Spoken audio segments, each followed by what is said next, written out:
Hello कक्षा 8 के विद्यार्थियों। आज से हम अध्याय 8 कोशिका संरचना एवं प्रकार्य पढ़ने की शुरुआत करेंगे। चलिए पढ़ते हैं। आप पहले ही पढ़ चुके हैं कि हमारे आसपास की वस्तुएं या तो सजीव है अथवा निर्जीव। साथ ही आपको यह भी याद होगा कि सभी सजीव कुछ मूलभूत कार्य संपादित करते हैं, जैसे श्वसन लेना, खुराक लेना, एक जगह से दूसरी जगह पर जाना, अपने जैसा एक दूसरा जीव उत्पन्न करना, यानी बच्चे को जन्म देना। ठीक है ना।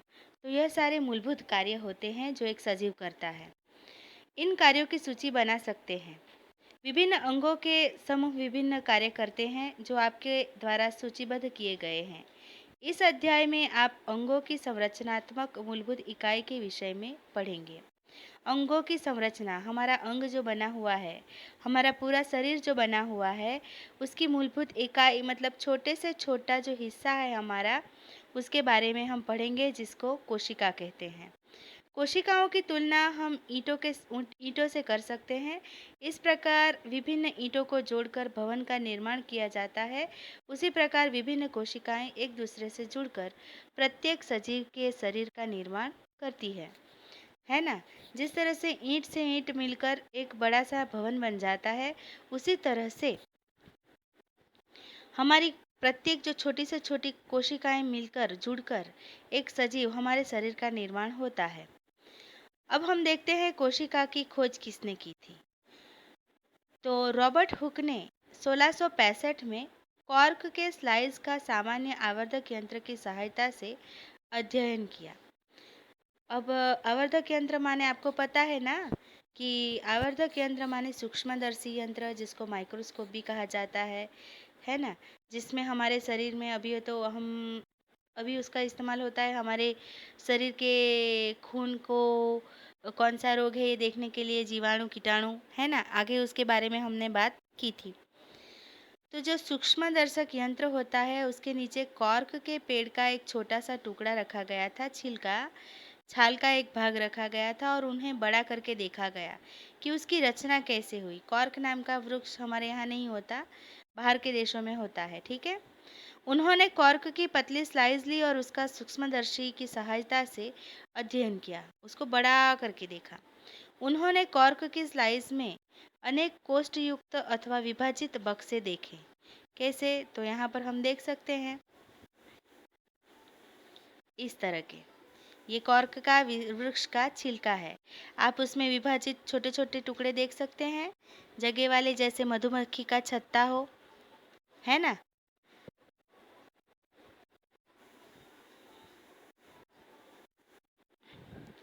अनेक कोष्ठयुक्त अथवा विभाजित बक्से देखे। ये बक्से मधुमक्खी के छत्ते के समान दिखाई दिए।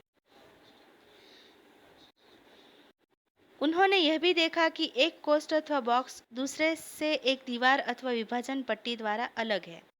ठीक है। हर बक्सा एक विभाजन पट्टी द्वारा अलग है, मतलब हर एक का एक अलग अलग विभाग है, मतलब एक कोश का एक विभाग। समझे? हुक ने प्रत्येक कोष्ठ को कोशिका का नाम दिया। हुक द्वारा देखी गई यह बक्सेनुमा संरचनाएं वास्तव में मृत कोशिकाएं थी। तो ये कोशिकाएं कौन सी थी? मृत कोशिकाएं थी। सजीवों की जीवित कोशिकाओं को संवर्धित सूक्ष्मदर्शी की खोज के बाद ही देखा जा सका। रॉबर्ट हुक के प्रेक्षण के लगभग 150 वर्षों बाद तक भी कोशिकाओं के विषय में बहुत कम जानकारी थी। ठीक है। रॉबर्ट हुक ने यह खोज की थी कि हम कोशिकाओं से बना हुआ होता है पेड़ भी या सजीव भी। ठीक है। फिर भी उस पर ज़्यादातर संशोधन नहीं किए गए। लगभग 150 वर्षों के बाद कोशिकाओं के विषय में खोज की गई। आज हमें कोशिकाओं की संरचना एवं कार्यों के विषय में बहुत अधिक जानकारी है, जबकि आज हमारे पास कोशों की संरचना एवं कार्यों के बारे में बहुत सारी जानकारी है। आज तो हम ये भी जानते हैं कि हमारे शरीर के कौन से अंग क्या काम करते हैं। ठीक है। हमारे जो दिमाग है उसके कौन से हिस्से में कौन सा कार्य होता है, या हमारे आंतों में कौन सा कार्य होता है। हमारे जठर में कौन सा कार्य होता है, हमारी थायराइड ग्रंथि में कौन सा कार्य होता है। मतलब हम अब काफ़ी कुछ जानते हैं कोशिकाओं के बारे में। यह अधिक आवर्धन क्षमता वाले संवर्धित सूक्ष्मदर्शी एवं अन्य तकनीक द्वारा ही संभव हो सका है। अगला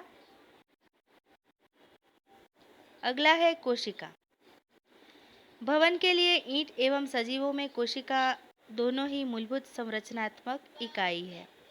भवन के लिए ईंट एवं सजीवों के लिए हमारी कोशिकाएं। हम हमारी हाथ से दो उंगली के बीच में ऐसे चिमटी काटेंगे और छोटा हिस्सा निकाले लेंगे तो उसको कोशिका कहते हैं, क्योंकि हमारा शरीर जो है वो कोशिकाओं से बना हुआ होता है।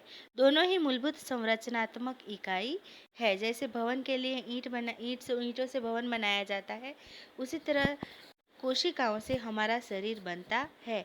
तो ये दोनों ही मूलभूत संरचनात्मक इकाई है। ठीक है। यद्यपि भवन निर्माण में एक समान ईंटों का प्रयोग होता है, परंतु उनकी आकृति, डिजाइन एवं साइज अलग अलग होते हैं। इसी प्रकार सजीव जगत के जीव एक दूसरे से भिन्न हुए होते हैं। जैसे हम हर सजीव अलग दिखते हैं, है ना। और कोशिकाओं के बने होते हैं। हम लोग भिन्न दिखाई देते हैं, लेकिन फिर भी हम सब लोग किससे बने हुए होते हैं? कोशिकाओं से। निर्जीव ईंट की अपेक्षा सजीवों की कोशिकाओं की संरचना अधिक जटिल होती है। हमारी कोशिकाओं की संरचना अधिक जटिल यानी मुश्किल भरी होती है। मुर्गी का अंडा आसानी से दिखाई दे जाता है। क्या यह एकल कोशिका है अथवा कोशिकाओं का एक समूह है? तो देखते हैं, वो भी एक कोशिकाओं का समूह है, क्योंकि मुर्गी का अंडा तो बहुत बड़ा होता है। मुर्गी का अंडा एक एकल कोशिका है तथा आकार में बड़ा होने के कारण इसे नग्न आंखों से भी देखा जा सकता है। तो यहाँ पर हमारी चौखट हो गई। मतलब यहाँ पर हमने देख लिया कि मुर्गी का अंडा जो है वो एकल कोशिका है। कोई प्रश्न पूछा जाए तो यहाँ पर आपको याद होना चाहिए कि मुर्गी का अंडा जो होता है वह एकल कोशिका है, लेकिन बड़ा होने के कारण हम उसको देख सकते हैं। अब हम देखते हैं आगे 8.3 सजीवों में कोशिकाओं की संख्या, आकृति एवं साइज में विभिन्नता होती है। तो सजीवों की कोशिकाओं की संख्या, आकृति एवं साइज में भिन्नता होती है। मतलब हर कोशिका एक दूसरे से अलग होती है, उसकी आकृति अलग होती है और उसका जो कद होता है, साइज होती है, उसमें भी भिन्नता होती है। वैज्ञानिक किस प्रकार सजीव कोशिकाओं का प्रेक्षण एवं अध्ययन करते हैं? आपको पता है तो वह सूक्ष्मदर्शी यंत्र का उपयोग करते हैं, जिसकी सहायता से वस्तु के आवर्धित प्रतिबिंब का अध्ययन किया जा सकता है। आवर्धित प्रतिबिंब का मतलब उसको बड़ा करके देखा जा सकता है। कोशिका की संरचना का विस्तृत अध्ययन करने के लिए अभिरंजक का उपयोग किया जाता है। पृथ्वी पर लाखों जीव है, वह आकृति एवं साइजों में भिन्न है। पृथ्वी पर लाखों जीव है, जैसे कि हमारे घर में घूमने वाला छोटा सा कॉकरोच, वो छोटा सा है और हम बड़े हैं। तो कुत्ता हमसे थोड़ा छोटा, मतलब छोटा होता है। गाय हमसे बड़ी होती है। तो हर सजीव साइज में एक दूसरे से भिन्न है। अनेक अंगों की आकृति, साइज एवं कोशिकाओं की संख्या में भी भिन्नता होती है। आइए इनमें से कुछ का अध्ययन करें। कोशिकाओं की संख्या। सबसे पहले हम कोशिकाओं की संख्या देखते हैं। क्या आप किसी लंबे वृक्ष अथवा हाथी जैसे विशाल जंतु के शरीर में पाई जाने वाली कोशिकाओं की संख्या का अनुमान लगा सकते हैं? यह संख्या अरबों खरबों में हो सकती है। ठीक है, क्योंकि कोशिका बहुत ही छोटी होती है, जो सूक्ष्मदर्शी यंत्र के बिना देखी नहीं जा सकती। हमारे शरीर में भी अरबों और खरबों की संख्या हो सकती है कोशिकाओं की। हाथी तो हमसे कितने बड़े हैं। मनुष्य के शरीर में कई खरब कोशिकाएं पाई जाती है। देखा, खरब,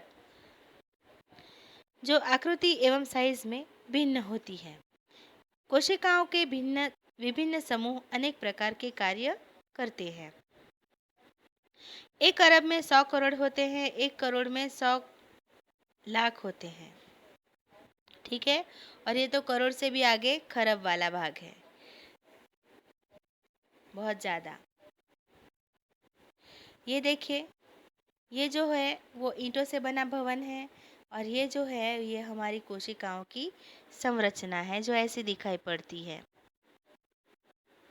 नहीं, यह प्याज की झिल्ली है। प्याज कभी आपने काटा है? प्याज को काटने पर उसके ऊपर से एक पतली सी चद्दर जैसी निकलती है, मतलब प्लास्टिक जैसा निकलता है। आज छिलकर देखना, ठीक है? हमने देखा था जब हम पढ़ रहे थे, और हमें सूक्ष्मदर्शी यंत्र में भी दिखाया गया था। तो आप भी देखना, मतलब प्याज ना काटो तो कोई बात नहीं, लेकिन झिल्ली जरूर उखाड़ कर देखना, है ना? यह जीव जिनका शरीर 1 से अधिक कोशिकाओं का बना होता है वह बहुकोशिक कहलाते हैं। कौन सा जीव? जो सजीव 1 से अधिक कोशिकाओं का बना होता है उसे बहुत कोशिक कहलाते हैं। छोटे जीवों में कोशिकाओं की कम संख्या उनके क्रियाकलापों को किसी प्रकार प्रभावित नहीं करती। छोटे जो जीव होते हैं जो सूक्ष्मदर्शी यंत्र से दिखाई देते हैं, हमारी नंगी आंखों से दिखाई नहीं देते, वो किसी प्रकार हमें प्रभावित नहीं करते। मतलब किसी प्रकार उनका जो कार्य होता है, जैसे वो खुराक लेते हैं या फिर चलते हैं, तो उसकी किसी क्रियाकलापों को प्रभावित नहीं करते। हमने कौन से पाठ में देखा था? हमने 7वीं कक्षा में देखा था अमीबा कैसे खुराक लेता है अंगधानी से। उसके नकली पैर होते हैं जिससे वह शिकार को पकड़ता है, और वो भी खुराक लेता है, जबकि वह एक कोशी जीव है ना? तो मतलब कोशिकाओं की कम संख्या उनके क्रियाकलापों को किसी प्रकार प्रभावित नहीं करती। आपको जानकर आश्चर्य होगा कि अरबों कोशिकाओं वाले जीवों के जीवन का प्रारंभ एक कोशिका से होता है, जो एक निषेचित अंडा है। निषेचित अंडा गुणन करता है तथा वृद्धि एवं परिवर्धन के साथ कोशिकाओं की संख्या बढ़ जाती है। ठीक है, हमारे अरबों खरबों कोशिकाओं वाले जीव जो हमारे जैसे बड़े जीव होते हैं, उनका जीवन का प्रारंभ आज से सालों पहले जब हुआ था, करोड़ों सालों वर्षों पहले जब पृथ्वी बनी थी, है ना? तब वह एक कोशिका के जीव थे, हम भी शायद। और फिर हमारा बड़ा अनुकूलन, जैसे जैसे हमें यहाँ वातावरण में मिलता गया, अच्छा वातावरण मिलता गया, उसी तरह से हमारी कोशिकाएं भी बढ़ती गई। निश्चेतन अंडा जो होता है, शुरुआत हमारी अंडे से हुई थी। निश्चेतन अंडा गुणन करता है तथा वृद्धि एवं परिवर्धन के साथ कोशिकाओं की संख्या बढ़ जाती है। चित्र 8.3 ए एवं बी को देखिए। दोनों जीव एकल कोशिकाओं के बने हैं। एक कोशिका वाले जीवों को एक कोशिक जीव कहते हैं। एक कोशिक जीव भी वह सभी आवश्यक क्रियाएं करता है जो बहुकोशिक जीवों द्वारा की जाती है। यहाँ पर कौन से दो सजीव हैं? तो यह है अमीबा और यह है पैरामीशियम। अमीबा के बारे में हमने कक्षा 7 में पढ़ा था, कैसे उसके यहाँ पर अन्नधानी होती है, ये उसके नकली पैर होते हैं जिसे बढ़ाकर वो शिकार को पकड़ लेता है, और फिर वो उसका निकाल भी करता है। पैरामीशियम आप पहली बार देख रहे होंगे, लेकिन हमने आगे वाले पाठ में सूक्ष्म जीव में इसके बारे में देखा था। ठीक है, तो यह है पैरामीशियम और यह है अमीबा, जो एक कोशी जीव होते हैं। उनकी एक ही कोशिकाएं होती है, फिर भी वह सारी आवश्यक क्रियाएं करता है जो बहुकोशिक जीवों द्वारा की जाती है। हम अगले वीडियो में देखते हैं।